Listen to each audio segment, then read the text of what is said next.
Component to all of that is also the situation with the Kurds. So it's a difficult situation all around, and it's going to continue to be difficult. And a lot of this will depend on how things work out and how everybody responds.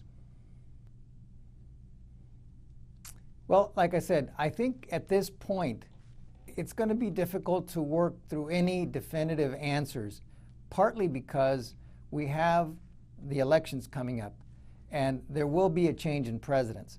So how the new president assumes the situation and assesses the situation will depend on how we move forward. That said, we still must remember that the Kurds are a partner. And there's also the issue of the other factions of the Kurds that are operating in Turkey that the Turkish government views as terrorists. So that all has to be looked at. It has to be negotiated, and there has to be continued dialogue to see where this thing takes us. As I said, if you look at the calendar, you've only got till November to elections. So any definitive positions that will be taken are going to be limited because of this electoral cycle.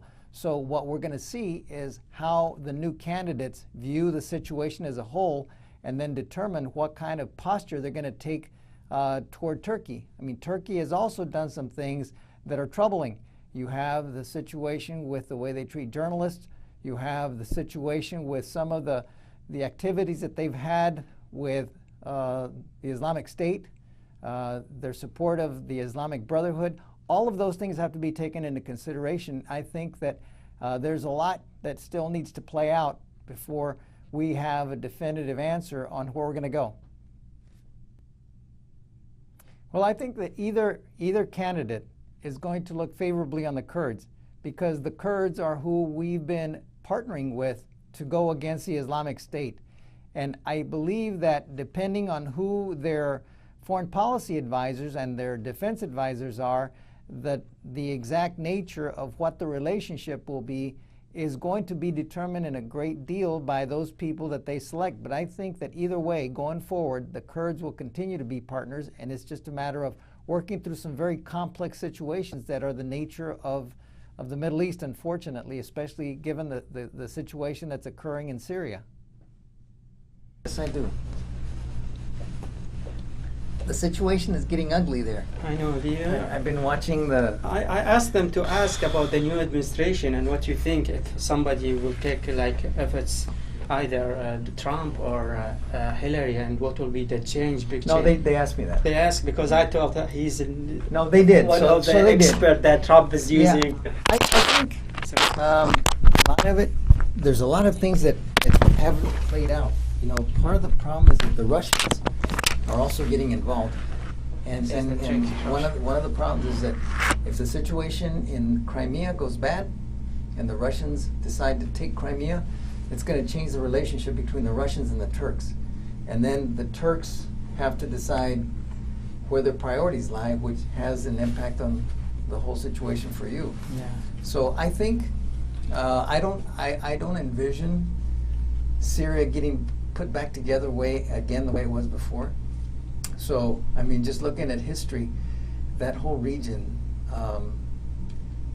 is unlikely to follow the borders that were there before.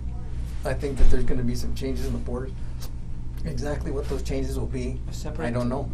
Kurdish state, maybe?